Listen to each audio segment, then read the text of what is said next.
Hello everyone, welcome to my channel Psycho Study. I am Nishu Rawal and in this channel you will get the informative and comprehensive videos of psychology honor courses of IGNOU and I hope that you will like the content. So before jumping to the video, don't forget to subscribe to my channel and hit the bell icon. Hello everyone, तो इस video में हम BPCC 103 की unit 10 creativity के second part को start करेंगे। हमने first part में पढ़ा था nature and aspects of creativity, ये टॉपिक हमने कवर करा था और स्टेजेस ऑफ क्रिएटिविटी हमने पढ़ी थी। तो ये दो टॉपिक हमारे कवर हो चुके हैं। अब हम इस पार्ट में पढ़ेंगे अप्रोचेस टू क्रिएटिविटी कि कौन कौन सी अप्रोचेस होती है क्रिएटिविटी की। तो हम बिना देर लगाए स्टार्ट करते हैं अप्रोचेस टू क्रिएटिविटी। तो कितनी अप्रोचेस हैं टोटल क्रिएटिविटी की? टोटल हमारे पास 7 अप्रोचेस दी गई हैं जिसके थ्रू हम क्रिएटिविटी को समझ सकते हैं। जिसमें फर्स्ट है साइको एनालिटिकल अप्रोच। फ्रॉइड ने जो साइको एनालिटिकल अप्रोच दी थी उसके अकॉर्डिंग क्रिएटिविटी क्या है? तो फ्रॉइड के according views creativity as sublimation of drives और विश फुलफिलमेंट। जब हमने यूनिट 1 कवर करी थी, यूनिट 1 पढ़ी थी BPCC 103 की, उसमें हमने फ्रॉइड की साइको एनालिटिकल अप्रोच पढ़ी थी और उसमें हमने कुछ डिफेंस मैकेनिज्म्स पढ़े थे जिसमें एक डिफेंस मैकेनिज्म था सब्लिमेशन। तो सब्लिमेशन आखिर होता क्या है? सब्लिमेशन का मतलब होता है जो आपकी अनकॉन्शियस डिजायर्स होती है ना, आपकी जो डीप डिजायर्स होती है, विश होती है, जो आप एज इट इज फुलफिल नहीं कर सकते। मान लो आपकी किसी से लड़ाई हो गई, आपको बहुत ज़्यादा गुस्सा आ रहा है, आप गुस्से में आप चाहते हो कि आप उसको पीटो या फिर कुछ उल्टा सीधा बोल दो, या ये है आपकी डिज़ायर, आपकी अनकॉन्शियस डिज़ायर, डीप जो विश है आपकी, ठीक है। लेकिन आप इसको एज इट इज करोगे तो ये सोसाइटी में इसको अच्छा नहीं माना जाता है ना। आपकी सुपर ईगो बीच में आ रही है कि नहीं ये काम गलत होता है, किसी को मारना पीटना नहीं चाहिए, गुस्से में किसी पे इतना हाथ नहीं उठाना चाहिए। तो वहाँ पर आप क्या करोगे? सब्लिमेशन क्या करेगा? जो सब्लिमेशन डिफेंस मैकेनिज्म है, आप उस गुस्से को या फिर जो आपकी विश है कि आप इस गुस्से को बाहर निकालो, आप किसी को मारो पीटो, तो आप क्या करोगे? क्या कर सकते हैं उस टाइम पर कि आप जो है जिम जाओ, ठीक है, जिम में वेट लिफ्ट करो, तो वो वहाँ पर आपका जो एंगर था वो बाहर निकल जाएगा एक दूसरे तरीके से। तो ये क्रिएटिविटी है। तो फ्रॉइड के अकॉर्डिंग सब्लिमेशन जो होता है उसी से क्रिएटिविटी बनती है, ठीक है। तो सब्लिमेशन जो है, सब्लिमेशन वाला डिफेंस मैकेनिज्म वही क्रिएटिविटी है। व्यूज क्रिएटिविटी एज सब्लिमेशन की जो फ्रॉइड थे साइको एनालिटिकल अप्रोच में, फ्रॉइड कहते हैं कि जो क्रिएटिविटी होती है उसको वो सब्लिमेशन के रूप में देखते हैं कि हमारी जो विशेज हैं, ठीक है, जो हमारी अनकॉन्शियस विश है, डिज़ायर्स हैं, उस सबको हम सोसाइटी जिन नॉर्म्स को मानती है उसके अकॉर्डिंग हम फुलफिल कर रहे हैं। डायरेक्ट हम वो काम नहीं कर रहे जो हमारा दिल कह रहा है कि हमको बहुत गुस्सा है, हम सामने वाले को पीटना चाहते थे, हम उसको पीट नहीं रहे, लेकिन हम अपने गुस्से को किस तरीके से बाहर निकाल रहे हैं, या फिर अपने दुख को, अगर हमें बहुत ज़्यादा दुख फील हो रहा है, ठीक है, हमें कुछ भी अच्छा फील नहीं हो रहा है, तो उस चीज़ को हम एज इट इज़ बाहर ना निकाल करके, बिहेवियर अपना ओवर्ट बिहेवियर ऐसा ना दिखा करके हम क्या कर रहे हैं कि हम पेंटिंग कर रहे हैं, या फिर जो है हम कहीं घूमने जा रहे हैं, या फिर जिम जा रहे हैं, या फिर फुटबॉल खेल रहे हैं, या फिर कोई ऐसा स्पोर्ट खेल रहे हैं जिसमें कि हमारा जो एंगर है वो बाहर आ जाए, या फिर जो सैडनेस है वो बाहर आ जाए। तो एक दूसरा तरीका हमने यूज़ करा जो सोसाइटी जिसको मानती है, एक्सेप्ट करती है। तो ये होता है सब्लिमेशन। तो साइको एनालिटिकल अप्रोच में फ्रॉइड क्या कह रहे हैं कि जो सब्लिमेशन वाला डिफेंस मैकेनिज्म होता है उसी को वो क्रिएटिविटी मानते हैं। Unconscious process play a crucial role, कि जो हमारी अनकॉन्शियसनेस है वो काफ़ी इंपॉर्टेंट रोल प्ले करती है क्रिएटिविटी में। Defence mechanism particularly sublimation lead to creative expressions. तो साइको एनालिटिकल अप्रोच के अकॉर्डिंग जो हमारा डिफेंस मैकेनिज्म है, स्पेशली जो सब्लिमेशन वाला डिफेंस मैकेनिज्म है ना, उसकी वजह से हमारी जो क्रिएटिविटी बाहर आती है, हम क्रिएटिव होते हैं। तो क्रिएटिविटी में जो पहला हमारा अप्रोच है वो है, पहली जो अप्रोच है वो है साइको एनालिटिकल अप्रोच, जिसके अकॉर्डिंग जो हमारी अनकॉन्शियसनेस होती है उसका बहुत बड़ा रोल होता है हमारी क्रिएटिविटी में, और स्पेशली जो डिफेंस मैकेनिज्म है उसमें भी जो सब्लिमेशन वाला डिफेंस मैकेनिज्म है उसी की वजह से हमारे क्रिएटिव एक्सप्रेशंस बाहर आते हैं। तो ये थी साइको एनालिटिकल अप्रोच। सेकेंड जो अप्रोच है वो है behaviouristic approach. Behaviouristic approach focuses on forming new connections between stimuli and responses. तो बिहेवियरिस्टिक अप्रोच में क्या होता है कि हम क्या है, दूसरी जो बहुत सारी स्टिमुलाइज है, ठीक है, जितने भी स्टिमुलाइज हैं या फिर रिस्पॉन्सेज हैं उनके बीच में कनेक्शन बनाते हैं। जैसे हमने बिहेवियरिस्टिक अप्रोच पढ़ी थी, क्लासिकल कंडीशनिंग की थ्योरी पढ़ी है यूनिट 6 में, हमने जो है BF स्किनर की जो थ्योरी थी वो हमने पढ़ी है। उसमें हम क्या कनेक्शंस बनाते हैं, कुछ एसोसिएशंस बनाते हैं कि जैसे जो क्लासिकल कंडीशनिंग थी उसमें हमने बेल बजाई थी और बेल बजाने के बाद हमने खाना दिया था डॉग को, तो उसकी वजह से डॉग ने क्या एसोसिएशन बनाया बेल की साउंड में और खाने में। तो इस तरीके से ये भी क्रिएटिविटी में आता है बिहेवियरिस्टिक अप्रोच के अकॉर्डिंग कि हम जो नए नए स्टिमुलाइज के बीच में और उनके रिस्पॉन्सेज के बीच में कनेक्शन बनाते हैं। तो ये क्रिएटिविटी होता है। बिहेवियरिस्टिक अप्रोच किस पे फोकस करती है? फॉर्मिंग न्यू कनेक्शंस, कि हम नए नए कनेक्शंस बना रहे हैं, और किन के बीच में कनेक्शंस बना रहे हैं? स्टिमुलाई और रिस्पॉन्सेज के बीच में। सेकंड पॉइंट है इसमें insightful learning contributes to creative thinking, कि जो हमारी इनसाइटफुल लर्निंग होती है कि जब हम कहीं पर स्टक फील करते हैं, ठीक है, कोई हम टास्क कर रहे हैं या फिर कोई हम प्रॉब्लम सॉल्व कर रहे हैं और अचानक से क्या हुआ कि हमसे वो प्रॉब्लम सॉल्व ही नहीं हो रही है, हम बहुत कोशिश करें लेकिन वो प्रॉब्लम सॉल्व ही नहीं हो रही, तो फिर हम उस प्रॉब्लम को छोड़ देते हैं और फिर कुछ और काम करने लग जाते हैं। फिर अचानक से हमें एक आइडिया आता है कि हाँ शायद ये, जब हम कॉन्शियसली उस वर्क पर उस प्रॉब्लम को सॉल्व नहीं कर रहे हैं, हम घूम रहे हैं, हम खाना खा रहे हैं, फिर हम म्यूजिक सुन रहे हैं, कुछ ऐसा टास्क कर रहे हैं, कुछ ऐसी एक्टिविटी कर रहे हैं जो उस प्रॉब्लम से रिलेटेड नहीं है, फिर अचानक से हमें कोई इंसाइट आती है, ठीक है, कुछ आहा मोमेंट होता है, ठीक है, हमें कोई सोल्यूशन मिल जाता है, तो वो भी हमारी जो क्रिएटिविटी में काफ़ी ज़्यादा रोल प्ले करती है, कंट्रीब्यूट करती है insightful learning. Creativity is observable and consist of overt behaviour. अब बिहेवियरिस्टिक अप्रोच क्या कहते हैं कि जो क्रिएटिविटी में ऑब्जर्वेबल बिहेवियर आता है, ओके, ओवर्ट बिहेवियर आपका आएगा कि जो लोगों को दिखे, उसे हम जो है क्रिएटिविटी में काउंट करेंगे। क्रिएटिविटी क्या है? ऑब्जर्वेबल बिहेवियर होता है, उसमें ओवर्ट बिहेवियर होता है, लोग उसे देख सकते हैं, एज अ बिहेवियर होता है, उसे कहते हैं हम क्रिएटिविटी। तो हमने अभी तक साइकोएनालिटिक अप्रोच पढ़ी जिसमें फ्रॉइड ने अनकॉन्शियसनेस पे फोकस करा, सब्लिमेशन पर फोकस करा, उसे क्रिएटिविटी कहा। सेकंड हमने बिहेवियरिस्टिक अप्रोच पढ़ी जिसमें कि न्यू कनेक्शंस बनाना, एसोसिएशंस बनाना स्टिमुलाइज में और रिस्पॉन्सेज में, साथ में जो इनसाइट लर्निंग होती है वो कंट्रीब्यूट करती है क्रिएटिव थिंकिंग में। साथ में जो क्रिएटिविटी को बोला गया कि बिहेवियरिस्टिक अप्रोच के अकॉर्डिंग कि उसमें आपका ओवर्ट बिहेवियर आता है, कि जो क्रिएटिविटी है, क्रिएटिविटी में ओवर्ट बिहेवियर होता है, ऑब्जर्वेबल होती है क्रिएटिविटी कि लोग उसे देख सकते हैं। आपने कोई इन्वेंशन करी, आपने कोई प्रॉब्लम सॉल्व कर दिया, आपका कोई आइडिया था, लेकिन आइडिया आपने उसको एक्सप्लेन करके दूसरों को बताया, तो वो ऑब्जर्वेबल है, लोग उसको ऑब्जर्व कर सकते हैं, देख सकते हैं आपके चेंजेस, आपने जो भी कुछ इन्वेंशन करी है उसको, वो ऑब्जर्वेबल बिहेवियर आता है क्रिएटिविटी में। थर्ड है हमारी कॉग्निटिव प्रोसेस। थर्ड अप्रोच है हमारी कॉग्निटिव प्रोसेस। तो कॉग्निटिव प्रोसेस में क्या है? फर्स्ट पॉइंट है कॉग्निटिव प्रोसेसेस, जितनी भी हमारी मेंटल प्रोसेसेस हो गई, कॉग्निटिव प्रोसेसेस हो गई, वो इसके अंदर आती हैं। Attention, memory, flexibility play crucial role in creativity. तो कॉग्निटिव अप्रोच जो है हमारी, उसके अकॉर्डिंग जो हमारी अटेंशन होती है, जो हमारी मेमोरी है और जो फ्लेक्सिबिलिटी है, ये सारी ही चीज़ें, ये सारी जो प्रोसेसेस हैं, कॉग्निटिव प्रोसेसेस हैं, ये सब क्रिएटिविटी में अपना रोल प्ले करती हैं। Broader attention allows for processing a wider range of stimuli and memory traces compare to focused attention. तो इसमें क्या है कि जो हमारी ब्रॉडर अटेंशन होती है वो हमें हेल्प करती है कि हम ज़्यादा स्टिमुलाइज को, ज़्यादा मेमोरी ट्रेसेस हम बना सकें। कि जब हम बहुत सारी चीज़ों पर फोकस्ड अटेंशन ना करके, कि सिर्फ किसी एक ही स्टिमुलस पर अपनी अटेंशन ना देकर के, जब हम बहुत सारे स्टिमुलस पर अपनी अटेंशन देते हैं, ठीक है, बहुत सारे स्टिमुलस को ध्यान में रखते हैं, उन पर अपनी अटेंशन देते हैं, ब्रॉडर अटेंशन होती है बहुत सारी चीज़ों पर, तो उसकी वजह से हमारे पास एक तो बहुत ही वाइड रेंज में स्टिमुलाई आ जाता है। हम बहुत सारी चीज़ें देख लेते हैं कि हम जो है, जो प्रॉब्लम है हमारी उसको भी देख रहे हैं, साथ में आसपास जो एनवायरनमेंट है उसको भी देख रहे हैं, पास्ट की जो प्रॉब्लम्स है उस पर भी अपनी अटेंशन डाल रहे हैं, और कोई और लोग आज हमारे आसपास कोई क्या कर रहा है, क्या काम बोल रहा है, सारी चीज़ों पे हमारा ध्यान है, ठीक है, बहुत सारी भी नहीं, बट सिर्फ एक चीज़ पे ध्यान ना देकर के जब हम 3-4 चीज़ों पर ध्यान दे रहे हैं, ब्रॉडर हमारी अटेंशन है, तो उसकी वजह से हमारे पास स्टिमुलस बहुत ज़्यादा आ जाता है, और मेमोरी ट्रेसेस जो है हमारे ब्रेन में वो भी बहुत सारे होते हैं। तो ये हमें ज़्यादा हेल्प करता है क्रिएटिविटी में, कि जब हम बहुत सारी चीज़ों पर ध्यान दे रहे हैं, हम सिर्फ एक ही फोकस अटेंशन नहीं कर रहे हैं, सिर्फ एक चीज़ पे ध्यान ना दे करके हम बहुत सारी चीज़ों पे ध्यान देते हैं, ठीक है, बहुत सारे स्टिमुलस होते हैं हमारे पास, वहाँ पर क्रिएटिविटी का रोल आता है, टेंशन नहीं रखनी। तो कॉग्निटिव प्रोसेसेस वाली अप्रोच में क्या है कि जो हमारी अटेंशन, जो हमारी मेंटल प्रोसेसेस है, अटेंशन, मेमोरी और फ्लेक्सिबिलिटी, ये सब क्रूशियल इनका रोल होता है क्रिएटिविटी में। ये सारी जो प्रोसेसेस है ये हमें हेल्प करती है क्रिएटिव होने में, या फिर कोई भी चीज़ क्रिएटिव बनाने में। और सेकंड पॉइंट है इसमें डाइवर्जेंट थिंकिंग। अब डाइवर्जेंट थिंकिंग के बारे में हमने फर्स्ट जो वीडियो थी उसमें भी पढ़ा था कि डाइवर्जेंट थिंकिंग, जो गिलफोर्ड का डाइवर्जेंट थिंकिंग के बारे में उन्होंने बताया था। तो डाइवर्जेंट थिंकिंग का मेन रोल होता है क्रिएटिविटी में। और डाइवर्जेंट थिंकिंग के 4 एस्पेक्ट्स हैं, फ्लुएंसी, फ्लेक्सिबिलिटी, इलैबोरेशन, ओरिजिनलिटी। तो जो डाइवर्जेंट थिंकिंग है वही हमारी क्रिएटिविटी में रोल प्ले करती है। तो पहली हमने साइकोएनालिटिकल अप्रोच पढ़ी, दूसरी हमारी बिहेवियरिस्टिक अप्रोच हमने पढ़ी थी, तीसरी है कॉग्निटिव अप्रोच जिसमें कि हमारी mental processes, mainly attention, memory, flexibility और जो हमारी डाइवर्जेंट थिंकिंग है, इसकी वजह से हमारी क्रिएटिविटी, हम कोई भी इंसान जो है वो क्रिएटिव होता है, क्रिएटिविटी के पीछे इन चीज़ों का रोल होता है, हमारी मेंटल प्रोसेसेस का। फोर्थ है हमारे पास इंफॉर्मेशन प्रोसेसिंग अप्रोच।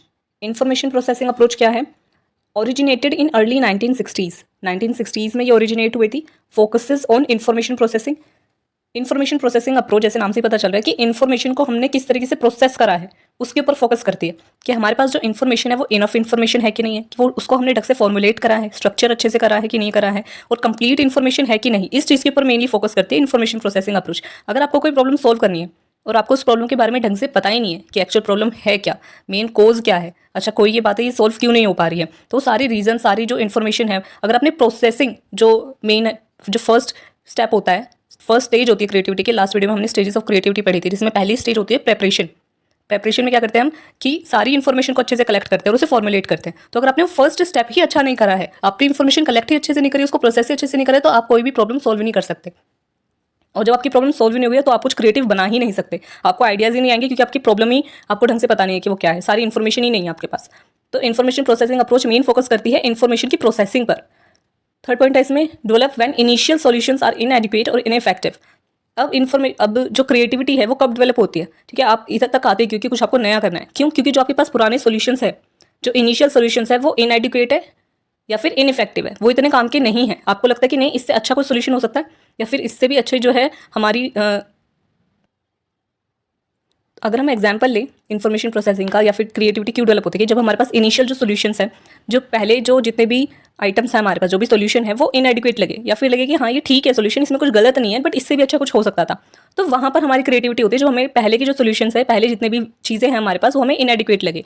जैसे हमारे पास पहले कीपैड वाले फ़ोन थे, ठीक है, बटन वाले कीपैड वाले फ़ोन थे, बट किसी ने सोचा होगा कि नहीं इससे भी अच्छा कुछ हो सकता है, ये ठीक है हम कॉल पे बात कर सकते हैं, बट हम फोटोज़ भेज सकें, ठीक है, वीडियोस बना सकें, वीडियो कॉल्स कर सकें, इस सब के लिए भी कोई चीज़ ऐसी होनी चाहिए मोबाइल में। जब जाकर के टच स्क्रीन वाले फ़ोन आए, ठीक है, आईफोन आए, तो हमें जो इनिशियल जो सॉल्यूशंस थे वो हमें इनएडिक्वेट लगे, इसी वजह से हमने कोई नई चीज़ बनाई है। तो क्रिएटिविटी में क्या होता है कि हमें जब पहले के सॉल्यूशंस, इनिशियल सॉल्यूशंस इनएडिक्वेट लगे, सही ना लगे, या फिर इनइफेक्टिव लगे, तब हम कोई नई चीज़ डेवलप करते हैं। और उसके लिए हम क्या करेंगे, पहले की जो प्रॉब्लम होगी, individuals explore new ways to solve problem, कि हम जो एग्जिस्टिंग वेज हैं, जो मेथड्स हैं, जो कन्वेंशनल मेथड्स हैं, उनको छोड़ करके नए तरीकों पर जाएं, ओपन माइंडेड होएं, और जो है आउट ऑफ द बॉक्स कुछ सोचें कि ये प्रॉब्लम एक दूसरे नए तरीके से कैसे सॉल्व हो सकती है। लास्ट पॉइंट है इसमें restructuring information and problem, restructuring information and problem aspects leads to novel solutions, कि जब हम इन्फॉर्मेशन को दोबारा से रीस्ट्रक्चर करते हैं और दोबारा से प्रॉब्लम के जितने भी एस्पेक्ट्स हैं उसको दोबारा से रीस्ट्रक्चर करते हैं कि आपको कोई प्रॉब्लम है वो सॉल्व ही नहीं हो रही है, तो आप क्या करोगे, वापस से प्रिपरेशन वाली स्टेज पे जाओगे, दोबारा से प्रॉब्लम को जितनी भी इन्फॉर्मेशन उससे दोबारा से कलेक्ट करोगे, सही तरीके से जो है एलोकेट करोगे, और जितनी भी इन्फॉर्मेशन है दोबारा से उसे स्ट्रक्चर करोगे, प्रॉब्लम के सारे एस्पेक्ट्स को देखोगे, और फिर उसकी वजह से आपकी कोई न्यू चीज़, न्यू सोल्यूशन आपका बन सकता है। तो इन्फॉर्मेशन प्रोसेसिंग अप्रोच में मेनली किस चीज़ पे फोकस करा जाता है, आपने इन्फॉर्मेशन को किस तरीके से प्रोसेस करा है, इन्फॉर्मेशन की प्रोसेसिंग पे मेन फोकस होता है। आप डेवलप करते क्यों न्यू सोल्यूशंस, क्योंकि आपके पास जो एग्जिस्टिंग सोल्यूशंस है वो आपको सही नहीं लगते, वो इनएडुकेट लगते हैं, इनइफेक्टिव लगते हैं, और आप जो है नए नए मेथड सोचते हो कि किस तरीके से मैं किस नए तरीके से मैं इस प्रॉब्लम को सॉल्व कर सकता हूँ, या फिर कुछ नया कैसे इन्वेंट कर सकता हूँ। तो ये होता है इन्फॉर्मेशन प्रोसेसिंग अप्रोच में। फिफ्थ है हमारे पास, फिफ्थ जो अप्रोच है वो है humanistic approach, self actualisation.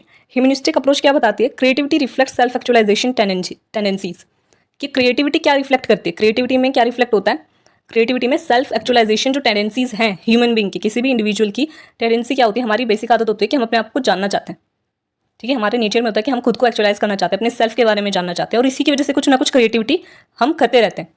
Conditions for creativity include, अब क्या क्या कंडीशंस हैं क्रिएटिव, कौन कौन सी चीज़ आती है क्रिएटिविटी के अंदर, कौन कौन सी कंडीशन होती है क्रिएटिविटी के लिए।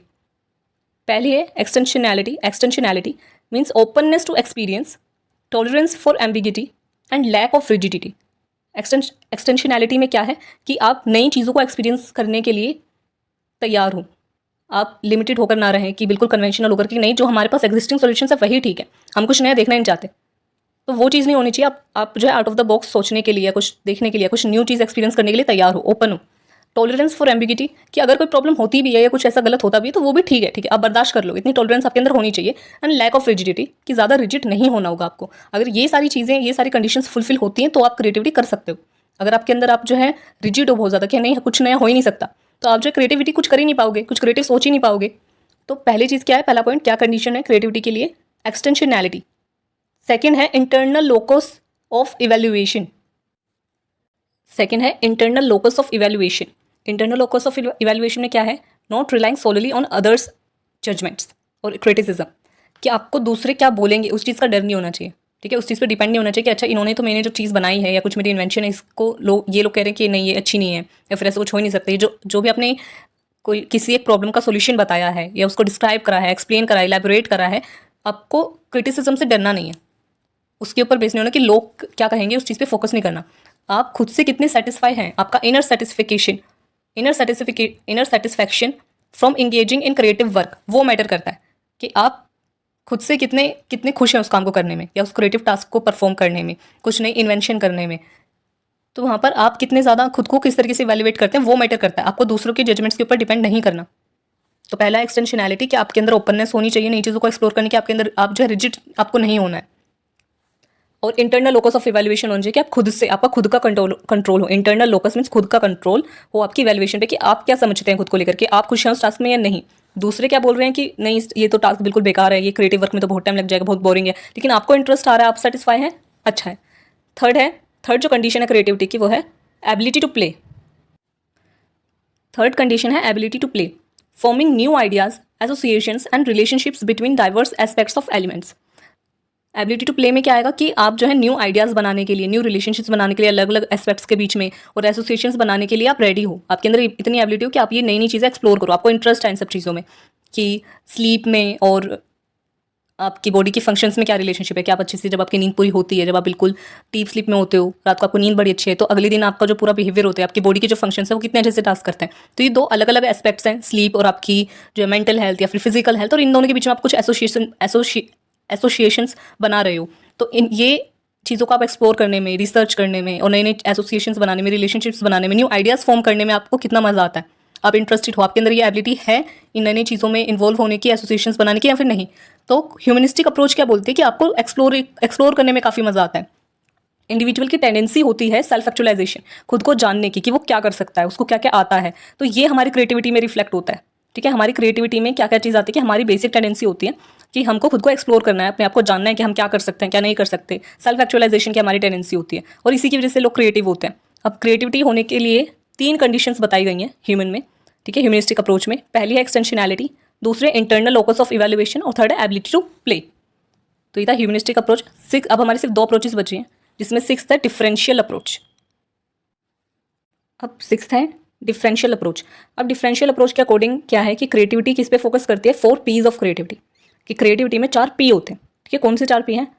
Person, process, product and press. ये 4 पीज है। ठीक है, और इन्होंने डिफाइन कैसे करा क्रिएटिविटी को? The interaction among aptitude, process and environment by which an individual और group produces a predictable product that is both novel and useful as defined within a social context. Mainly इसमें क्या कहा गया है, differential approach में किस तरीके से क्रिएटिविटी को डिफाइन करा है कि ये जो 4 पी है ना, पर्सन यानी कि पर्सन की जो इंटेलिजेंस है, जो उसका एप्टीट्यूड है वो, और जो प्रोसेस है, फिर जो प्रोडक्ट बनता है, और वो प्रेस मीन्स एनवायरमेंट। ओके, तो ये चारों के इंटरेक्शन से कोई भी यूजफुल और नॉवल चीज़ बनती है। तो हम पहले 4 पी पढ़ेंगे, जिसमें फर्स्ट है पर्सन। पहली है पर्सन अप्रोच। पर्सन अप्रोच क्या कह रही है? Focuses on personality traits relevant to creative behaviour, identifies characteristic of creative individuals. Third point इसमें reflects the dispositional approach emphasising the individual over situational and contextual factors. तो person approach mainly क्या बता रही है? पर्सन अप्रोच फोकस करती है individual के dispositional जो ट्रेट्स हैं, जो पर्सनैलिटी ट्रेट्स हैं उसके, जो उसको जीन्स के थ्रू जो क्रिएटिविटी मिली है। ठीक है, जो उसके जीन्स में उसकी जो पर्सनैलिटी है, उसके जो पर्सनैलिटी ट्रेट्स हैं, क्या उनमें क्रिएटिव बिहेवियर है, उस पर फोकस करते हैं। क्या उस पर्सन में रेलिवेंट जो ज़रूरी क्रिएटिव बिहेवियर होना चाहिए, ठीक है, जो कैरेक्टरिस्टिक्स होने चाहिए क्रिएटिविटी को लेकर के, क्या वो उस पर्सन के अंदर है कि नहीं है। Reflects the dispositional approach. जो डिस्पोजिशनल अप्रोच है, डिस्पोजिशनल मीन्स जो नेचुरल, ठीक है, किसी पर्सन का जो बेसिक नेचर होता है, इसके ऊपर फोकस करती है कि उस इंडिविजुअल के अंदर क्या वैसे ट्रेट्स हैं क्रिएटिव वाले या फिर नहीं है। तो पर्सन अप्रोच में क्या होगा कि जो भी पर्सन है उसके अंदर क्रिएटिविटी के कैरेक्टरिस्टिक्स होंगे, उसकी पर्सनैलिटी ट्रेट्स ऐसे होंगे क्रिएटिव बिहेवियर वाले। ओके, सेकंड है प्रोसेस अप्रोच। प्रोसेस अप्रोच क्या है? Examine the cognitive mechanism underline creative thinking. कि कॉग्निटिव अप्रोच में, प्रोसेस अप्रोच में आएगा जो हमारी कॉग्निटिव प्रोसेसेस होती हैं। अब कॉग्निटिव प्रोसेसेस हर पर्सन के अंदर होती है, चाहे कोई क्रिएटिव हो चाहे ना हो, लेकिन learning, memory, attention, sensation, perception, ये सारी जो प्रोसेसेस होती हैं ये हर इंडिविजुअल के अंदर होती है। तो प्रोसेस अप्रोच फोकस करता है, एग्जामिन करता है इन कॉग्निटिव मैकेनिज्म्स को। क्रिएटिव थिंकिंग के लिए आपके पास डाइवर्जेंट थिंकिंग होनी चाहिए, आपके पास जो अटेंशन होनी चाहिए, मेमोरी होनी चाहिए, लर्निंग होनी चाहिए, सारी चीज़ें होनी चाहिए। सेकंड पॉइंट इसमें emphasising the creative process in all individuals rather than distinguishing between creative and non creative individuals. अब जैसे पर्सन अप्रोच में हमने देखा था कि पर्सन के अंदर जो भी इंडिविजुअल है उसके अंदर क्रिएटिविटी के ऐसे पर्सनैलिटी ट्रेट्स होने चाहिए, उसके अंदर कैरेक्टरिस्टिक्स होनी चाहिए क्रिएटिव बिहेवियर वाले। लेकिन प्रोसेस अप्रोच में क्या फोकस हो रहा है कि हम उसके ट्रेट्स पे फोकस नहीं करते, हम उसकी मेंटल प्रोसेसेस पर फोकस करें। यहाँ पर जो हम बात करें उसकी कॉग्निटिव प्रोसेसेस पर बात करें जो हर इंडिविजुअल के अंदर होता है। हम यहाँ पे क्रिएटिव नॉन क्रिएटिव पे नहीं जाएंगे, हम यहाँ पे सिर्फ कॉग्निटिव प्रोसेसेस की बात करें जो हर इंडिविजुअल में होती है और थिंकिंग के लिए, क्रिएटिव थिंकिंग के लिए जो रेलिवेंट है। तो पहले थी इसमें डिफरेंशियल अप्रोच में हमने 4 पी पढ़े हैं। पहला person, process, product, press. Person approach में क्या क्या चीज़ें हमने पर्सनैलिटी ट्रेट्स मेनली उस पर फोकस करते हैं पर्सन अप्रोच में। प्रोसेस अप्रोच में जो हमारी कॉग्निटिव प्रोसेसेस होती है उस पर फोकस करते हैं। थर्ड है प्रोडक्ट अप्रोच। फोर्थ है प्रोडक्ट अप्रोच। अब प्रोडक्ट अप्रोच में क्या है? Emphasize the final creative product. अब प्रोडक्ट अप्रोच में हम किस पे फोकस करते हैं, किसके बारे में देखते हैं? प्रोडक्ट ये जो वर्ड है कि हमने जो भी थिंकिंग करी है, ठीक है, सारा जो हमने मेंटल प्रोसेसेस हो गई, हमारे खुद के ट्रेड सारे मिलकर के हमने जो है कुछ प्रोडक्ट बनाया है। ठीक है, कोई हमारा आइडिया हो सकता है, जो फाइनल रिजल्ट आया हमारा उस पर फोकस करते हैं, उसको हम बोलते हैं product. Emphasize the final creative product. जो भी हमने रिजल्ट बनाया, जो हमारा क्रिएटिव प्रोडक्ट है उसके ऊपर एम्फसाइज करें। सीक्स टू आइडेंटिफाई क्राइटेरिया और characteristic features of creative products. अब हम लास्ट में जो भी हमारा रिजल्ट आया, जो भी हमारा क्रिएटिव प्रोडक्ट आया, जो भी हमारी इनोवेशन थी, आइडिया था, जो भी एलोबरेशन थी, उसको हम देखेंगे कि क्या ये क्रिएटिविटी के क्राइटेरिया को मैच कर रहा है, फुलफिल कर रहा है या फिर नहीं कर रहा है। इस चीज़ को हम आइडेंटिफाई करेंगे प्रोडक्ट अप्रोच में। Concern with productivity and achievement. अब यहाँ पे प्रोडक्ट अप्रोच में हम किस पे ध्यान देते हैं कि जो भी हमने रिजल्ट हमारा बनाया, ठीक है, जो भी हमारी क्रिएटिविटी है, क्या वो रेलिवेंट है, प्रोडक्टिव है, क्या जो हमारा गोल था क्या हमने उसको अचीव करा है या नहीं करा है, क्या ये रेलिवेंट है, क्रिएटिविटी के सारे क्राइटेरिया फुलफिल करती है नहीं करती। तो प्रोडक्ट अप्रोच में हम इस पे फोकस करते हैं। लास्ट है प्रेस। अब प्रेस क्या है? Press means environment. Press means environment, जिसमें कि आपका फ्रेंड्स, आपकी जो एनवायरमेंट हो गया, ठीक है, किस जो सिचुएशंस हो गई जहाँ जिस सिचुएशन में आपने इस क्रिएटिविटी को करा है, ठीक है, ये जो क्रिएटिविटी आपका प्रोडक्ट आया है, उस सिचुएशन को, उस टाइम को, आपके पास क्या फ्रीडम थी उस टाइम पर, कितना क्रिटिसिज्म आपने फेस करा या फिर आगे करोगे, ये सारा कुछ आ जाता है आपके प्रेस अप्रोच में, आपके एनवायरमेंट में। तो प्रेस अप्रोच में क्या है? Consider the situational context in which creativity occurs. कि प्रेस अप्रोच में हम फोकस करेंगे, देखेंगे कि किन सिचुएशंस में आपने उस वो क्रिएटिविटी हुई है, किन सिचुएशंस में हुई है। कि आपके पास जो है बिल्कुल सारे, बहुत सारे जो है ऐसे, इतनी टेक्नोलॉजी नहीं थी आपके पास, फिर भी आपने कुछ क्रिएटिव इनोवेट कर दिया, ठीक है, इतना पैसा नहीं था आपके पास, आपकी जो आपके पास इतना पैसा नहीं था, इतना सपोर्ट नहीं था, ठीक है, इतनी नॉलेज नहीं थी, फिर भी आपने उस क्रिएटिविटी कुछ भी ऐसा क्रिएटिव इनोवेट कर दिया। हम ऐसे सिचुएशनल कॉन्टेक्स्ट पे फोकस करेंगे, देखेंगे, ध्यान में रखेंगे। सेकंड पॉइंट है focuses on environmental factors influencing creativity. हम एनवायरमेंटल फैक्टर्स को देखेंगे कि क्या किन एनवायरमेंटल फैक्टर्स ने कंट्रीब्यूट करा इस क्रिएटिविटी में, इन्फ्लुएंस करा है क्रिएटिविटी को, उस पर फोकस करेंगे। कौन कौन से फैक्टर्स आ जाते हैं इसके अंदर? थर्ड पॉइंट है factors include freedom, autonomy, role models, resource, encouragement and freedom for criticism. तो प्रेस अप्रोच में कौन कौन से फैक्टर्स आते हैं, क्या क्या चीज़ आ जाती है कि आपको कितनी फ्रीडम थी उस टास्क को करने में, नहीं करने में। आपकी ऑटोनॉमी, क्या आपके पास इतना हक था, क्या आपके पास आपने खुद की मर्जी से वो काम करा है या फिर किसी के दबाव में आके करा है, या आपके पास आपको फोर्स करा गया था कि आप वो काम को ना करो, ऐसा कुछ हुआ था आपके साथ, आपको फ्रीडम दी गई थी, ऑटोनॉमी दी गई थी कि नहीं दी गई थी। आपके रोल मॉडल कौन थे, आपके पास कितने रिसोर्सेज अवेलेबल थे, कितना पैसा था, आपकी फाइनेंशियल कंडीशंस कैसी थी, आपको कितना इंकरेजमेंट मिला था, आपको कितना सपोर्ट मिला था, और कितना क्रिटिसिज्म भी मिला था। ये सारी चीज़ें जो है मैटर करती हैं, ये सब आती है प्रेस अप्रोच में। तो डिफरेंशियल जो अप्रोच है ये कहती है कि भाई ये जो सारी चीज़ें, जो 4 P है, पर्सन, प्रोसेस, प्रोडक्ट और प्रेस, ठीक है, इसमें से जो प्रेस हो गया यानी कि आपका एनवायरनमेंट हो गया, पर्सन यानी कि जो इंडिविजुअल के पर्सनैलिटी ट्रेट्स हो गए, और प्रोसेस यानी कि जो हमारी मेंटल प्रोसेसेस हो गई, ये तीनों के मिक्सअप से, ये तीनों जो मिलती हैं, इनके मिलने से लास्ट में हमारा प्रोडक्ट आता है, जिसका कि हम क्राइटेरिया देखेंगे कि क्या जो हमारा क्रिएटिव प्रोडक्ट है वो क्राइटेरिया फुलफिल कर रहा है क्रिएटिविटी का या फिर नहीं। तो ये कहती है डिफरेंशियल अप्रोच कि इन चारों की वजह से कोई ना कोई चीज़ क्रिएटिव बनती है, क्रिएटिविटी में इनका रोल होता है, इन 4 P का। तो ये थी डिफरेंशियल अप्रोच। अब हमारे पास जो हमारी लास्ट थियरी है वो है the investment and confluence theory. The investment and confluence theory. अब ये जो थियरी है, इस थियरी में हमें 6 रिसोर्सेज बताए गए हैं, है ना, यानी कि एक तरीके से 6 हमारे पास, 6 हमारे पास रॉ मटेरियल है, ठीक है, 6 हमारे पास रिसोर्सेज है जिसके थ्रू हम क्रिएटिविटी कर सकते हैं।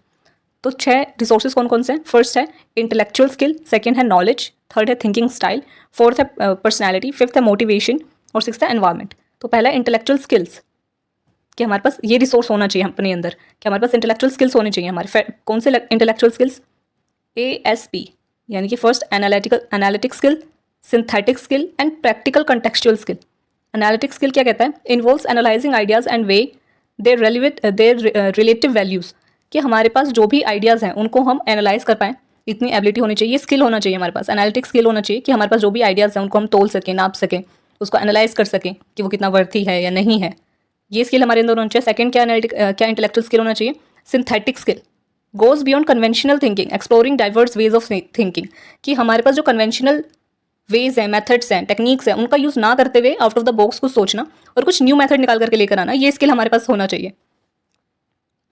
थर्ड है practical contextual skill. Practical contextual skill क्या है? Considers contextual factors and effectively communicate creative ideas, कि आपके पास जो भी, आपके पास जिस कॉन्टेक्स्ट में आप उस आइडिया को लगाना चाहते हो, कि आपको ध्यान रखना पड़ेगा कि आपको पता होना चाहिए कि आपका जो आइडिया है वो उस पर्टिकुलर कॉन्टेक्स्ट पे एप्लीकेबल हो सकता है कि किसी छोटे लेवल पे कोई छोटी सी कोई प्रॉब्लम है, वहाँ पे आप वो सोल्यूशन लगा रहे हो, ठीक है, अभी फिलहाल जो है सिर्फ आपके घर में वो प्रॉब्लम है, तो आप वहाँ पर कोई अपना पर्सनल कोई सोल्यूशन आपने लगा दिया, वो काम कर गया, लेकिन ज़रूरी नहीं है कि वो दूसरों के मैटर में भी वही सोल्यूशन काम करे या फिर पूरी दुनिया के लिए वही एक सोल्यूशन हो। तो आपको वो कॉन्टेक्स्ट आपको पता होना चाहिए, प्रैक्टिकल अप्रोच आपको लगानी है, कॉन्टेक्स्ट के बारे में आपको नॉलेज होनी चाहिए, कंसीडर वो भी आपको ध्यान में रखना है कि कॉन्टेक्चुअल फैक्टर्स क्या हैं, ये प्रैक्टिकल सोल्यूशन है कि नहीं है, या फिर सिर्फ ये मेरे लिए एप्लीकेबल हो गया था और लोगों के लिए नहीं होगा, ये सारी चीज़ें, ये स्किल आपके अंदर होना चाहिए।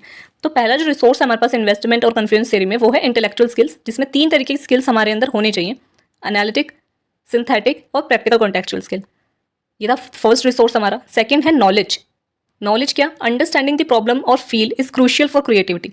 कि आपके पास जो भी प्रॉब्लम है उसके पास आपकी नॉलेज, आपको उसकी पूरी नॉलेज होनी चाहिए, पूरी समझ होनी चाहिए और इतनी एबिलिटी होनी चाहिए कि आप उसको समझ सको और उस फील्ड के बारे में आपको अच्छे से आपको समझ होनी चाहिए, नॉलेज होनी चाहिए आपको उसके बारे में। ये क्रिएटिविटी के लिए बहुत इंपॉर्टेंट है।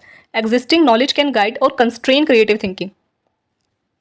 अब जो जितनी भी नॉलेज आपके पास, कोई नई प्रॉब्लम आई है, अब कुछ एग्जिस्टिंग नॉलेज तो आपकी होगी ही। अब एग्जिस्टिंग नॉलेज आपको या तो गाइड कर सकती है कि आप उस प्रॉब्लम को अच्छे से सॉल्व कर सको, या तो वो आपकी मदद करेगी या तो वो आपके लिए प्रॉब्लम क्रिएट करेगी, क्योंकि आप नई प्रॉब्लम सॉल्व ही नहीं कर पाओगे, नए तरीके से नहीं सॉल्व कर पाओगे। आपको लगेगा अच्छा पहले भी मेरे साथ ये प्रॉब्लम हुई थी, मेरे को उसका एक्सपीरियंस है, नॉलेज है कि मैंने कैसे सॉल्व करी, तो आप उसी सॉल्यूशन को बार बार अप्लाई करते रहोगे और हो सकता है आप कुछ क्रिएटिव करो ही ना। तो ये हिंडर भी कर सकती है, लेकिन साथ में ये आपको मदद भी कर सकती है, तो वो आपके ऊपर डिपेंड करता है। तो पहला जो रिसोर्स है हमारे पास वो है इंटेलेक्चुअल स्किल आपके अंदर होनी चाहिए। दूसरा है आपको नॉलेज होनी चाहिए, आपको अपनी प्रॉब्लम के बारे में पूरी नॉलेज होनी चाहिए, उस फील्ड के बारे में नॉलेज होनी चाहिए। और आपकी एग्जिस्टिंग नॉलेज का किस तरीके से यूज़ करें वो भी आपके ऊपर डिपेंड करता है कि आप उसको गाइड की तरह यूज़ कर रहे हो, कि आपको एक रेफरेंस मिल जाए, या फिर आप सिर्फ उसी तरीके को जो आपने पास्ट में कभी यूज़ करा तो उसी को आप यूज़ करोगे, तो आपके लिए प्रॉब्लम भी क्रिएट कर सकता है क्रिएटिव थिंकिंग में। तो नॉलेज होनी चाहिए। थर्ड है थिंकिंग स्टाइल। थर्ड जो रिसोर्स है हमारे पास इस थियरी में वो है thinking style. Ability to think in novel ways, कि आपके अंदर इतनी एबिलिटी होनी चाहिए कि आप नए नए तरीकों से, नए नए तरीके आप सोच सको। सेकेंड पॉइंट है इसमें balancing local and global perspective on issues और प्रॉब्लम्स, कि आपकी थिंकिंग ऐसी होनी चाहिए कि आप जो भी नॉर्मली लोगों के जो पर्सपेक्टिव है और जो ओवरऑल पूरी वर्ल्ड में जो पर्सपेक्टिव है लोगों का किसी एक प्रॉब्लम को लेकर के, उसको आप समझ सको और बैलेंस कर सको। ऐसी इस तरीके की थिंकिंग स्टाइल आपका होना चाहिए कि आप नए नए आइडिया सोच सको और आपको इतनी समझ, आप इतना बैलेंस करके रखो कि लोकल जो पर्सपेक्टिव है वो क्या है, ग्लोबल पर्सपेक्टिव क्या है किसी भी एक इशू, किसी भी एक प्रॉब्लम को लेकर के। ये थिंकिंग स्टाइल आपका होना चाहिए। फोर्थ है आपका पर्सनैलिटी। पर्सनैलिटी में सेम वही सर्टेन ट्रेट्स एनहांस क्रिएटिविटी, कि कुछ ट्रेट्स अगर किसी इंडिविजुअल में हो पहले से तो वो भी उसकी क्रिएटिविटी को एनहांस कर सकता है। जैसे कौन कौन से ट्रेट्स है इसमें, ट्रेट्स बताएं सिर्फ, challenging conventions, risk taking, tolerance for ambiguity, perseverance, self believing. ठीक है, ये अगर ट्रेट्स किसी इंडिविजुअल में होते हैं, ये जो रिसोर्स है फोर्थ पर्सनैलिटी, अगर ये वाले ट्रेट्स इंडिविजुअल में होते हैं तो वो भी क्रिएटिविटी को एनहांस करता है। फिफ्थ जो ट्रेट है वो है मोटिवेशन। फिफ्थ जो रिसोर्स है वो है motivation. Intrinsic motivation drives creative engagement. Intrinsic motivation drives creative engagement. ये तो क्लियर सी बात है कि अगर आप इंट्रिंसिकली मोटिवेटेड हो जब ही आप क्रिएटिव काम कर सकते हो। कोई आपको फोर्सफुली या एक्सट्रिंसिकली कोई आपको मोटिवेट नहीं कर सकता किसी भी एक टास्क को, क्रिएटिव टास्क को करने के लिए। हो सकता है कि आप स्टार्ट कर दो कि अगर अच्छा मैंने कुछ इन्वेंशन क्रिएट कर दी तो मुझे इतना नाम मिलेगा, मुझे पैसा मिलेगा, मुझे ये मिलेगा, लेकिन जब आप उसमें फेलियर फेस करोगे तो फिर आप उसको छोड़ दोगे, क्योंकि आप इंट्रिंसिकली तो उसके लिए मोटिवेटेड नहीं हो। तो आपको जो है इंट्रिंसिकली मोटिवेटेड होना होगा। अगर आप इंट्रिंसिकली मोटिवेटेड हो तभी आप क्रिएटिविटी कर सकते हो या एंगेज हो सकते हो क्रिएटिव टास्क में। सेकंड पॉइंट है इसमें enjoyment of work and tackling challenges, कि आपको अपने काम में मजा आए, जो भी प्रॉब्लम्स है आप उससे भी लड़ सको। ये एबिलिटी आपके अंदर होनी चाहिए, इतनी मोटिवेशन आपके अंदर होनी चाहिए, आप इंट्रिंसिकली मोटिवेटेड हो। और दूसरा पॉइंट क्या है कि आपको अपने काम में मजा आए, ये रिसोर्स आपके अंदर होना चाहिए। लास्ट है इसमें, लास्ट जो रिसोर्स है हमारे पास सिक्स, वो है एनवायरमेंट। एनवायरमेंट में क्या आएगा, हमारे एक्सटर्नल फैक्टर्स जितने भी हैं कि आसपास के लोग कैसे हैं, हमें कितनी फ्रीडम मिल रही है, हमें कितना जो एनकरेजमेंट मिल रही है, कितनी क्रिटिसिज्म मिल रही है, ये सारे फैक्टर्स भी इसके अंदर आते हैं। A supportive environment is essential for developing and expressing the other 5 resources. अब ऊपर जो हमने जितने भी 5 रिसोर्सेज पढ़े हैं पहले, उनको एक्सप्रेस करने के लिए एक सपोर्टिव एनवायरमेंट होना चाहिए। अगर आपके पेरेंट्स बचपन से आपको जो है क्रिटिसाइज करते हैं, कुछ भी नया एक्सप्लोर नहीं करने देते, तो हो सकता है कि बड़े होते होते भी आप क्या होगा कि आप जो है कुछ भी नया एक्सप्लोर ही नहीं कर पाओगे। आपको लगेगा कि जो पेरेंट्स कहते हैं जो एग्जिस्टिंग जितनी नॉलेज है वही इनफ है। तो आपका एनवायरमेंट कैसा होना चाहिए, सपोर्टिव होना चाहिए। क्रिटिसिज्म भी जरूरी है ताकि आप अपनी गलतियां देख सको, बट एक सपोर्टिव एनवायरमेंट होना, सिर्फ आपको क्रिटिसिज्म ही मिलता रहेगा तो भी आप जो है क्रिएटिव नहीं कुछ कर पाओगे। तो थोड़ा सपोर्टिव एनवायरमेंट होना जरूरी है, एसेंशियल है, ताकि आप कुछ क्रिएटिव डेवलप कर सको और जितने 5 पहले के रिसोर्सेज हैं उनको एक्सप्रेस कर सको। तो ये हमने 6 रिसोर्सेज पढ़े, तो ये तो हो गई हमारी investment. This theory emphasizes investing in these resources and their confluence with 3 key points. तो ये जो इन्फ्लुएंस और इन्वेस्टमेंट और कन्फ्लुएंस वाली थ्योरी है, ये क्या कहती है कि ये जो 6 रिसोर्सेज हैं इसमें आपको इन्वेस्ट करना है, कि आपके पास ये 6 रिसोर्सेज होने चाहिए। कम और ज़्यादा हो सकते हैं, ज़रूरी नहीं है कि हर इंसान में सारे रिसोर्सेज हो, एटलीस्ट मतलब सारे रिसोर्सेज होते हैं, बट उनका जो थ्रेशोल्ड है, ठीक है, जो किसी पर्सन में कुछ ज़्यादा होगा, पर्सनैलिटी ट्रेट्स उसमें ज़्यादा होंगी, मोटिवेशन कम होगी, किसी में मोटिवेशन बहुत ज़्यादा होगी तो उसमें हो सकता है एनवायरमेंट फैक्टर्स को इतना सपोर्टिव एनवायरमेंट ना मिले। तो ये चीज़ें हो सकती हैं। तो ये जो सारे जो 6 हमने रिसोर्सेज पढ़े हैं, इनको हम कन्फ्लुएंस करेंगे 3 की पॉइंट से। कौन कौन से की पॉइंट्स हैं? Each resource must meet a minimum threshold, कि ये 6 रिसोर्सेज हर इंडिविजुअल के अंदर होने चाहिए, पहली बात तो, ठीक है। और जब ये हो उसके बाद एक मिनिमम थ्रेशोल्ड है जो इनको पार करना है, ठीक है। हर एक रिसोर्स के लिए एक मिनिमम थ्रेशोल्ड क्रिएट करा हुआ है, वो उनको पार करना है, ठीक है। इतनी इंट्रिंसिक मोटिवेशन इतनी होनी चाहिए कि वो खुद से उस टास्क को इनिशिएट कर सके। अगर उसके अंदर इंट्रिंसिक मोटिवेशन है ही नहीं, वो इंट्रिंसिकली मोटिवेटेड नहीं है, या है तो बहुत शुरुआत में था कि हाँ मुझे कुछ क्रिएटिव करना है, कुछ नया, बोर हो रहा हूँ तो कुछ नया करता हूँ, वो सिर्फ इस वजह से टास्क करा, वो थोड़ा सा तो इंट्रिंसिकली मोटिवेटेड है, लेकिन इतना नहीं है कि वो अपने 3-4 दिन या महीने लगा दे उस टास्क में। तो कितना क्रिएटिव है वो थ्रेशोल्ड, उसको एक मिनिमम थ्रेशोल्ड उसके अंदर होना चाहिए। ठीक है, हर रिसोर्स, ये हमने 6 रिसोर्सेज पढ़े, सबके लिए एक मिनिमम थ्रेशोल्ड है, वो उसे मीट करना है, पहला ये क्राइटेरिया है। दूसरा है low level in one resources can be compensated by higher levels in another. कि मान लो किसी के एनवायरनमेंट इतना सपोर्टिव नहीं, तो एक जो हमारा रिसोर्स था एनवायरनमेंट, वो क्या हुआ, कम हो गया, लेकिन वो जो उसकी इंट्रिंसिक मोटिवेशन है वो बहुत ज़्यादा है। तो एक जो टास्क था, एक जो रिसोर्स था, उसमें तो बहुत कमी हुई, लेकिन दूसरा वाला मिनिमम थ्रेशोल्ड से बहुत ऊपर हो गया, तो इसने कंपनसेट कर दिया। थर्ड पॉइंट है high level in 2 resources can compensate each other enhancing creativity. अगर दो रिसोर्सेज है हमारे पास और दोनों बहुत हाई हैं, ठीक है, आपकी मोटिवेशन बहुत हाई है, फिर आपकी पर्सनैलिटी ट्रेट्स बहुत ज़्यादा हैं, अच्छे हैं, ठीक है, तो वो क्या है, कंपनसेट करेंगे और आप बहुत ज़्यादा आपकी क्रिएटिविटी को एनहांस करेंगे। तो ये जो इन्वेस्टमेंट और कॉन्फिडेंस है, ये बेसिकली क्या कह रही है कि आपके अंदर ये 6 रिसोर्सेज होने चाहिए क्रिएटिविटी करने के लिए। ठीक है, पर्सनैलिटी, आपकी मोटिवेशन, एनवायरनमेंट, थिंकिंग स्टाइल, फिर आपकी नॉलेज और आपके इंटेलेक्चुअल स्किल्स, ये आपके अंदर होनी चाहिए। और ये सारे ही रिसोर्सेज में एक मिनिमम थ्रेशोल्ड आपको मीट करना है। ठीक है, थ्रेशोल्ड आपको करना चाहिए, ठीक है, होना चाहिए आपके अंदर उतना। तो ये 6 रिसोर्सेज, इनको हम कन्फ्लुएंस करेंगे, यानी कि जोड़ेंगे किससे, इन 3 की पॉइंट से, कि वो एक मिनिमम क्राइटेरिया भी फुलफिल करना चाहिए, एक मिनिमम थ्रेशोल्ड उसको फुलफिल करना चाहिए। अगर एक कोई रिसोर्स है वो कम है, उसका लेवल कम है, तो दूसरे रिसोर्सेज का अगर लेवल ज़्यादा हो तो वो कंपेंसेट कर जाएगा, ठीक रहेगा। अगर 2 रिसोर्सेज में ज़्यादा लेवल है, ठीक है, ज़्यादा हाई लेवल के हैं 2 रिसोर्सेज, तो वो आपकी वो जो है कॉम्प्लीमेंट्री आपके लिए, और वो आपकी क्रिएटिविटी को और ज़्यादा एनहांस कर देंगे। ये है आपकी इन्वेस्टमेंट और कॉन्फ्लुएंस थियरी, कि ये 6 रिसोर्सेज होने चाहिए क्रिएटिव होने के लिए, और 6 रिसोर्सेज कितने होने चाहिए, क्या इनका क्राइटेरिया है, कम और कितना ज़्यादा, ये सारा कुछ आपको 3 या की पॉइंट्स के साथ जोड़ना है आपको। तो ये थी इन्वेस्टमेंट और कॉन्फ्लुएंस थ्योरी। इसी के साथ हमारी जितनी भी अप्रोचेस थी, टोटल 7 अप्रोचेस हमने पढ़ी, सारी अप्रोचेस हमारी कवर हो गई हैं। आई होप कि आपको ये सारी समझ में आई हो। और अगर एग्जाम में क्वेश्चन आता है, ज़रूरी नहीं आपको सातों जो अप्रोचेस हैं वो लिख करके आनी है, आप 5 से 6 अप्रोचेस लिख करके आ सकते हो। मिनिमम 5 तो लिखे आना, अगर ये आ जाता है 5, 6, 7 या फिर 10 मार्क में, तो आप इतना तो लिख करके आना। तो आज के लिए इतना ही। आई होप कि आपको सारे टॉपिक समझ में आए हो। हमने आज जो है अप्रोचेस टू क्रिएटिविटी पढ़ा, जिसमें हमने टोटल 7 अप्रोचेस पढ़ी। फर्स्ट थी साइको एनालिटिकल अप्रोच, जो कि फ्रॉइड ने दी थी, जिन्होंने अनकॉन्शियसनेस पे फोकस करा और बोला है कि सब्लिमेशन जो डिफेंस मैकेनिज्म है वो मेनली इन्वॉल्व होता है क्रिएटिविटी के लिए। सेकेंड थी बिहेवियरिस्टिक अप्रोच। बिहेवियरिस्टिक अप्रोच में जो हम एसोसिएशंस बनाते हैं, कनेक्शंस बनाते हैं स्टिमुलस के बीच में, जो हमारी इंसाइटफुल लर्निंग होती है, जो हमारी इंसाइट होती है, और जो क्रिएटिविटी होती है वो ऑब्जर्वेबल होती है। ठीक है, उसके अंदर ओवर्ट बिहेवियर होता है कि हम ऑब्जर्व कर सकते हैं क्रिएटिविटी को, ये कहा है बिहेवियरिस्टिक अप्रोच में। फिर थर्ड हमने पढ़ी cognitive process. Cognitive process means कि जो हमारी मेंटल प्रोसेसेस होती है, tension, memory, learning, flexibility, divergent thinking, इनका मेन रोल होता है क्रिएटिविटी में। फोर्थ थी information processing approach. Information processing approach किस पे मेन फोकस करते हैं कि हमने इन्फॉर्मेशन को किस तरीके से प्रोसेस करा है, हमारे पास कंप्लीट इन्फॉर्मेशन है कि नहीं, वो उस पर डिपेंड करता है हमारी क्रिएटिविटी होगी या फिर नहीं होगी, हम कुछ क्रिएटिव या नोवल आइडिया क्रिएट कर सकते हैं या फिर नहीं। फिर फिफ्थ हमने पढ़ी ह्यूमनिस्टिक अप्रोच। ह्यूमनिस्टिक अप्रोच क्या बोलती है कि इंडिविजुअल का मेन होता है कि उसको लाइफ में सेल्फ एक्चुअलाइजेशन करनी है, ये ह्यूमन की टेंडेंसी होती है, और ये क्रिएटिविटी में रिफ्लेक्ट होती है। तो क्रिएटिविटी में रिफ्लेक्ट होता है सेल्फ एक्चुअलाइजेशन की टेंडेंसीज। और कौन सा क्राइटेरिया होता है, क्या कंडीशंस है क्रिएटिविटी के लिए, 3 कंडीशंस इन्होंने मेन बताई हैं, extensionality, internal locus of evaluation and ability to play. ये 3 कंडीशंस फुलफिल होनी चाहिए क्रिएटिविटी के लिए। फिर सिक्स हमने पढ़ी differential approach. Differential approach main बोलते हैं कि भाई 4 P होते हैं, person, process, product, press.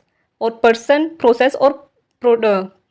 Process और प्रेस यानी कि एनवायरनमेंट, इन तीनों के कन्फ्लुएंस से, इन तीनों के मिक्सचर से, ठीक है, किसी इंडिविजुअल की जो पर्सनैलिटी ट्रेट्स हैं, ठीक है, पर्सन हो गया, प्रोसेस में हो गया कि उसके जो मेंटल प्रोसेसेस हैं, प्रोसेस में वो हो गया, प्रेस यानी कि उसका एनवायरनमेंट कैसा था। इन तीनों पे डिपेंड करता है कि हमारा जो प्रोडक्ट होगा, यानी कि जो क्रिएटिविटी का रिजल्ट होगा वो क्या होगा, और वो सच में क्रिएटिविटी है कि नहीं, उसका क्राइटेरिया भी हम लोग मैच करेंगे। तो ये बताया गया था डिफरेंशियल अप्रोच में। इसके मेनली इस डेफिनेशन में आपको ये 4 P याद रखने। और लास्ट थी हमारी the investment and confluence theory. तो इन्वेस्टमेंट और कन्फ्लुएंस थियरी में हमने 6 रिसोर्सेज पढ़े, intellectual skills, knowledge, thinking style, personality, motivation और एनवायरनमेंट। और इन 6 रिसोर्सेज का एक मिनिमम थ्रेशोल्ड फुलफिल होना चाहिए। अगर कोई एक रिसोर्स ऐसा जो कि काफ़ी कम है, जिसका लेवल कम है, तो दूसरे का लेवल जो है ज़्यादा होना चाहिए उसको कंपेंसेट करने के लिए। तीसरा की पॉइंट क्या था कि अगर 2 रिसोर्सेज काफ़ी हाई है लेवल में, ठीक है, काफ़ी हाई लेवल के हैं 2 रिसोर्सेज, तो वो हमारे लिए कॉम्प्लीमेंट्री है और वो हमारी क्रिएटिविटी को और ज़्यादा एनहांस करेगा। तो ये मेन 3 की पॉइंट्स भी याद रखने और साथ में 6 रिसोर्सेज याद रखने। ये है इन्वेस्टमेंट एंड कन्फ्लुएंस थियरी। तो इसी के साथ हमारी सारी अप्रोचेस खत्म होती है। आई होप कि आपको सारी जो अप्रोचेस थी क्रिएटिविटी की वो आपको समझ में आई हो। ये क्वेश्चन भी एग्जाम में काफ़ी बार आ जाता है, पूछा गया है। और ज़रूरी नहीं कि आपको 7 की 7 ही अप्रोचेस लिख करके आनी है एग्जाम में, अगर आता है तो आपको 5 से 6 अप्रोचेस लिख करके आनी है मिनिमम, इतना 5 तो लिख करके ही आनी है। तो जितनी भी आपको याद होती है आप उतनी याद करना और एग्जाम में लिख करके आना। और कोई भी क्वेरी रहती है कमेंट सेक्शन में लिख करके मुझे बता सकते हैं। वीडियो में अब तक बने हो तो प्लीज़ वीडियो को लाइक कर देना, चैनल को सब्सक्राइब कर देना, ज़्यादा से ज़्यादा अपने फ्रेंड के साथ शेयर करना। और अगर नोट्स चाहिए हैं प्रीवियस चैप्टर के भी तो वो भी टेलीग्राम पर अपलोडेड है, आप जाकर के चेक कर सकते हैं। और उधर भी अपनी क्वेरी बता सकते हैं, इंस्टाग्राम पर भी मुझे फॉलो कर सकते हैं और उधर भी अपनी क्वेरी बता सकते हैं। और प्लीज़ वीडियो को लाइक कर देना और अपना फीडबैक ज़रूर देना। मिलते हैं नेक्स्ट वीडियो में।